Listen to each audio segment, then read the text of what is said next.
어느덧 우리가 10월을 맞이했죠. 특별히 은혜가 되는 것은요, 10월 달을 맞이하면서 새벽마다 저희가 에스겔을 묵상하는 것이 저는 개인적으로 참 은혜가 되었어요. 에스겔은 여러분, 하나님의 임재가 임할 뿐만이 아니라 하나님께서 마지막 시대 때 당신의 백성들에게 정말 아프지만 왜 이런 아픔을 주셨는지를 분명히 우리에게 전해주시며, 이 메시지의 끝은요, 하나님이 여호와 하나님, 여호와 하나님 무슨 뜻이죠? 약속을 이루시는 하나님이에요. 두려워하지 말라는 거예요. 오늘 우리 천사성의 은혜원 찬양처럼 두려워할 필요가 없는 게, 우리는 현상과 또한 상황을 바라보는 사람이 아니라, 따라합시다, 하나님의 약속의 말씀을 믿고 나가는 사람들이다. 믿으시면 아멘. 그래서 우리는요, 결코 두려움이 없는 사람이에요. 믿으시길 예수님의 이름으로 축복합니다. 상황 바라보면요, 두렵죠. 왜 안 두렵겠어요? 절망스럽죠. 맨날 우리가 코로나 선포를 막 명하지만 뉴스만 들어봐요. 사람들 말만 해봐요. 입에서 코로나가 떠나가지 않고 두려움이 떠나가지 않아요. 하지만 하나님께 반드시 코로나를 종식시켜 주실 줄 믿습니다. 할렐루야. 그리고요, 약속하셨던 하나님의 복을 주실 줄 믿습니다. 그것을 우리가 믿기 때문에 그 하나님께 이 새벽에 신실하게 나와서 예배를 드릴 수 있음을 우리가 고백하는 귀한 새벽 되시기를 주님의 이름으로 축복합니다.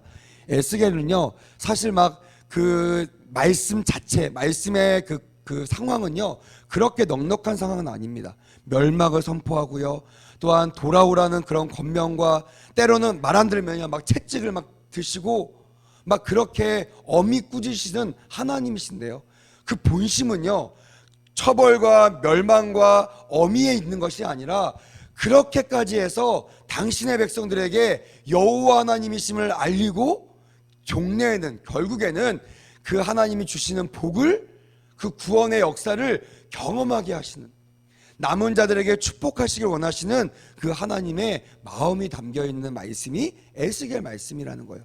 여러분, 마지막 때는요, 남은 자의 축복이 있습니다. 할렐루야. 모든 사람이 멸망당하지 않아요. 모든 사람이 코로나 때문에 망하거나 죽지 않습니다. 반드시 하나님의 사람들은 세워지고 희망과 용기와 또한 소망으로 가득하게 될 줄 믿습니다. 그래서 우리가 에스겔 말씀을 읽을 때 그냥 표면만 읽으시면 안 되고요, 느낌만 받으시면 안 되고, 중심, 하나님의 의도를 꼭 발견하고 나가시기를 주님의 이름으로 축복합니다. 아멘. 특별히 하나님께서는요, 오늘 이 말씀, 에스겔 말씀을 통하여 가장 많이 말씀하시는 문장이 뭐냐면, 한번 우리 저를 따라서 한번 읽어봅시다. 내가 여호와인 줄을 그들이 알리라. 뭐라고요? 내가 여호와인 줄을 그들이 알리라. 우리 옆에 분들에게 한번 알려봅시다. 하나님이 여호와이신 줄을 하나님이 여호와이신 줄을 압시다. 이렇게 한번 인사합시다. 할렐루야. 이것이 에스겔을 통해서 하나님께 주시고자 했던 메시지예요. 왜냐하면 사람들이요, 우리처럼요, 뭐 말로는, 또한 주일날은 하나님을 바라보죠. 그러니까 하나님이 답이고요, 하나님만 답이라고 막 고백하는데, 주일이 딱 지나고 월요일만 되면요, 우리 앞에요, 하나님보다 더 위대하신 분들이 너무나 많은 거예요.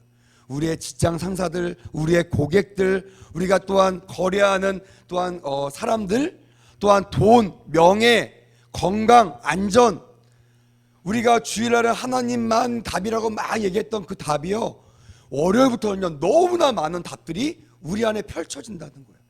그래서 주님께서요, 끊임없이 우리에게 말씀하시죠. 에스겔 말씀을 통하여 그들이 답이 아니라, 그들이 하나님이 아니라 바로 내가 하나님인 줄을 너희가 알기 원한다. 이 음성이 오늘 반드시 들려지는 그런 큰 은혜가 있기를 주님의 이름으로 축복합니다. 아멘. 특별히 이 이스라엘 백성들이 끊임없이, 이상하죠? 고통받았으면 다시는 돌아보지 않아야 되는데, 막 힘들 때마다요, 나를 괴롭혔지만, 우리 민족을 어렵게 했지만 그 애굽에게 의지하고 다시 애굽으로 돌아가려고 하는 그런 이상한 심정이 있는 이스라엘을 향하여 하나님께서 애굽을 멸망시키는, 봐라, 너희들이 그렇게 의지하는 애굽이 아무것도 아니지 않느냐, 이런 현상들을 그런 상황으로 몰아가시는 내용들이 오늘 29장에 나와 있습니다. 그래서 29장은요 애굽의 운명에 대한 이야기들을 말하고 있어요. 자, 우리 이것을 알기 위해서 12절 말씀을 꼭 읽어야 됩니다. 한번 12절 말씀을 합독해 보도록 하겠습니다. 자, 오늘 29장 12절이에요. 시작. 내가 애굽 땅을 황폐한 나라들 같이 황폐하게 하며 애굽 성읍도 사막이 된 나라들의 성읍같이 40년 동안 황폐하게 하고 애굽 사람들은 각국 가운데 흩으며 여러 민족 가운데로 해치리라. 할렐루야. 애굽이 왜 이스라엘 백성들의 그런 의지의 대상이 되었냐면요, 아시겠지만 애굽의 젖줄기, 이 나일강이 있기 때문에 그래요. 뭐 지금도 물은 생명이라고 말하듯이 그 당시는요, 뭐 집에서 수도꼭지 틀면 물이 콸콸 나오는 시대가 아니기 때문에 정말 물이 마르면요 저주가 임했다고 생각했고 실제로 저주였습니다. 물이 없으면 죽는 그런 상황이었기 때문에 그 물의 근원, 가장 큰 강이 흘렀던 이 나일강이 있었던 이 애굽 땅은요 이스라엘 백성들에게 있어서는 젖줄기였고 생명줄기였고, 그리고 그 애굽 땅이 그 젖줄기를 기반으로 한 여러 가지 안정적인 또한 여러 가지 풍요가 있었기 때문에 애굽 땅 하면 풍요로운 나라, 내가 의지할 나라, 물론 우리에게 압박하고 우리를 힘들게 했지만 그래도 그때가 어쩌면 좋지 않았을까 라는 생각이요 이스라엘 백성들에게 끊임없이 있었다는 거예요. 이스라엘 백성들 누굽니까? 하나님, 특별히 여호와 하나님, 선민. 이 선민은 무엇이냐면 약속의 말씀을 믿고 나가는 민족이었던 이 선민 의식이 있어야 됐던 이 이스라엘 백성들로 하여금 우상 숭배하고 하나님보다 더 의지하게 만들었던 그 나라가 애굽이란 나라였어요. 그래서 하나님께서 역사를 보면요 특별히 애굽을 많이 치십니다. 치실 때는요 사정없이 치세요. 왜냐하면 우리 눈에 조금이라도 희망을 갖지 않기 위해서 그렇게 철저하게 무너뜨리는 그런 장면이 오늘 12절에 기록되어 있어요. 무려 몇 년 동안 황폐하게 하셨다고요? 40년 동안 황폐하게 하셨다는 거예요. 여러분 한번 생각해 보세요. 우리나라도 가뭄이 일어날 때가 있었는데요, 뭐 길어야 뭐 며칠 아니면 좀 길면 몇 주 정도 비가 내리지 않아서 땅이 막 쩍쩍 갈라지고 막 농산물이 막 가격이 막 올라가고 백성들이 막 힘들어하는 그런 상황 속에서 우리는 기도합니다. 하나님 비를 내려주세요. 뭐 몇 주 정도밖에 안 됐지만 비가 내릴 때는요 정말 너무나 기쁘고 하나님께 감사했던 기억이 있을 것입니다. 근데 여러분 무려요 40년 동안 그 땅이요 황폐하게 됐다는 것은요 그 땅이 아예 망하게 됐다는 뜻과 동일한 뜻입니다. 그 든든했던 그 지금 우리가 생각하는 미국처럼 절대 망하지 않을 것 같던 강대국이었던 애굽이 40년의 황폐를 통하여 전국으로 전 세계로 나라가 흩어지면서 찢어지면서 나라는 완전히 쇠약해지고 망하게 되는 그런 상황에 놓여 있다는 거예요. 근데 오늘 이 에스겔을 통하여 13절에 주님께서 이렇게 말씀하십니다. 뭐라고 하냐면 40년 끝에 내가 만민 중에 흩어졌던 애굽 사람들 다시 모아주겠다. 애굽을 영원히 멸망하지 않겠다. 영원히 멸망당하도록 내가 허락하지 않겠다 라고 말씀하세요. 여러분 여기에서 13절과 14절 사이에는 시간이 많이 없는 것 같지만 제가 묵상하기에는 중간에 아마 시간이 있었을 거예요. 왜냐하면 이스라엘 백성들이 이 말을 들었을 때 어떤 생각했을까요? 와 살았다. 야 큰일 날 줄 알았네. 미국이 망할 줄 알았네. 우리의 의지의 대상이 망할 줄 알았네. 야 조금만 기다리면 다시 우리가 의지하는 대상을 찾을 수가 있겠구나 라는 안도의 한숨의 시간이 있었을 겁니다. 여러분 안 그래요? 우리도 그렇잖아요. 막 우리를 괴롭히고 우리를 못살게 굴었던 사람이 있는데 그 사람이 아주 힘이 세요. 물론 속으로는요 막 욕하고 그 사람을 미워하지만 어려울 때는 누굴 의지하죠?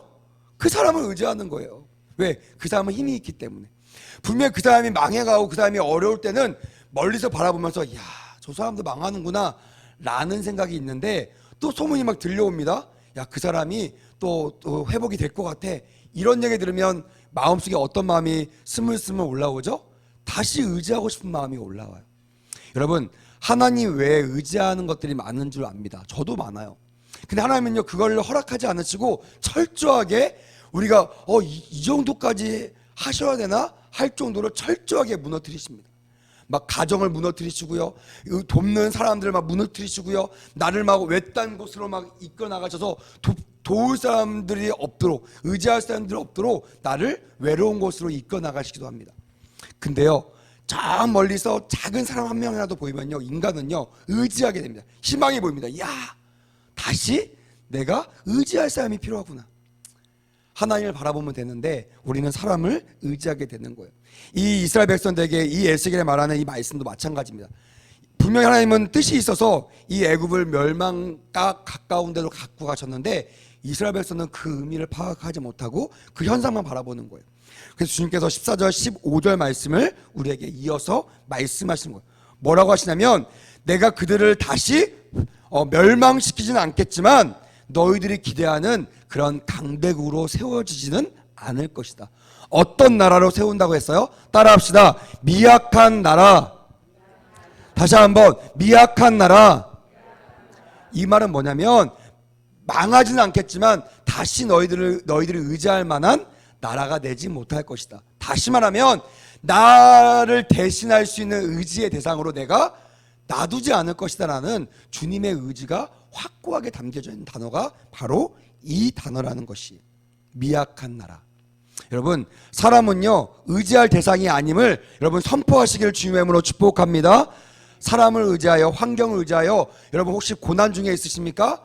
그렇다면 여러분, 다시는 돌아가지 않도록, 다시는 하나님이 아닌 다른 것을 의지하지 않도록 철저히 여러분들 마음 가운데 그 의지할 대상을 미약한 나라로 확증하시기를 주님의 이름으로 축복합니다. 유일하게 여러분들 도우실 분은 하나님이시라는 사실을 반드시 기억하는 은혜가 있기를 주님의 이름으로 축복합니다. 그러면서 16절에 주님께 뭐라고 말씀하셨어요? 마지막에 보니까 내가 여호와인 줄을 그들이 알리라 라고 말씀하셨어요.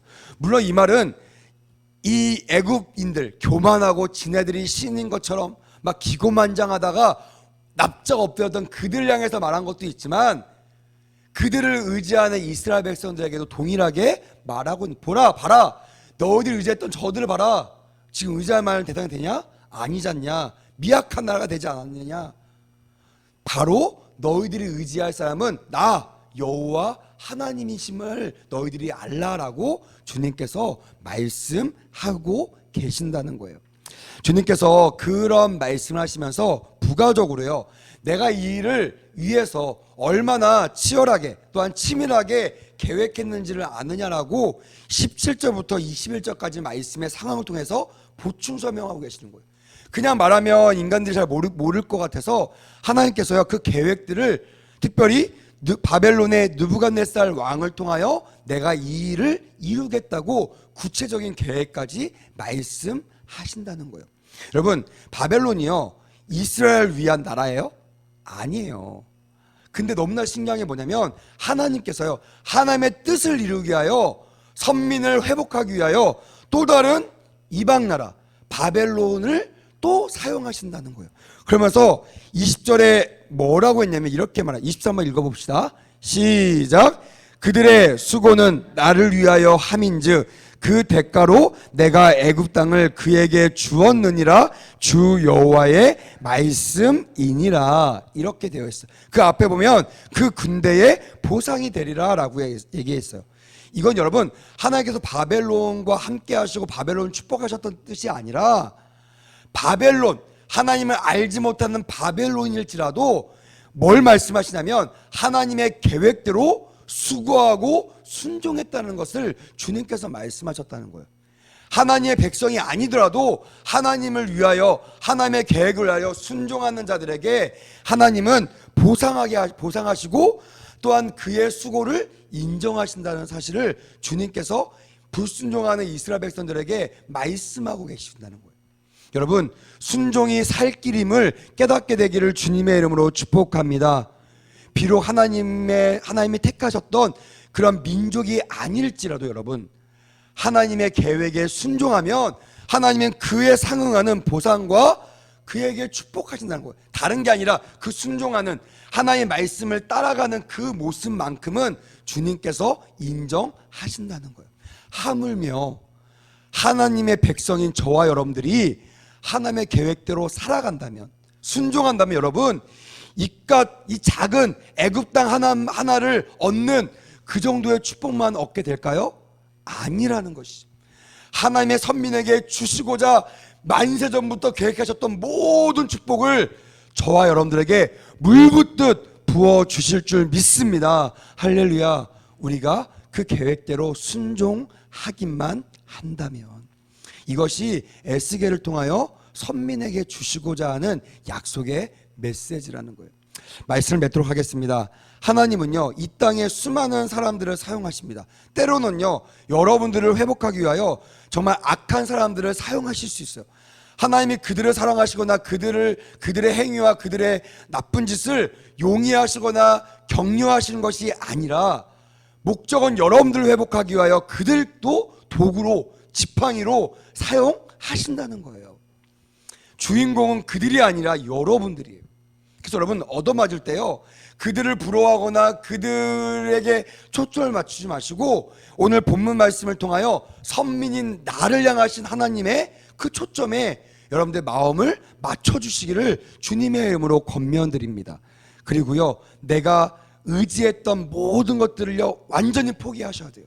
내려놓으셔야 돼요. 그리고 하나님만 바라보시고 하나님만 나의 유일한 희망이라는 것, 소망이라는 것을 선포하실 때 우리가 하나님이 계획하셨던 회복의 축복, 또한 선민에게 주시고자 했던 수많은 복들을 폭포수처럼 얻게 될 줄 믿습니다. 오늘 이 새벽에 이 말씀을 듣고요, 오늘 한번 순종해 보세요. 오늘 제가 말씀드린 것처럼 내가 하나님을 더 우상으로 여겼던, 의지했던 것들을 다 내려놓으시고 하나님께로 돌아오라는 그 말씀에 순종하신다면 내일 새벽 여러분들의 입술의 고백이 달라질 줄 믿습니다. 감사와 영광과 또한 간증의 고백으로 변화되시는 그런 저와 여러분 되시기를 주님의 이름으로 축복합니다. 기도하겠습니다.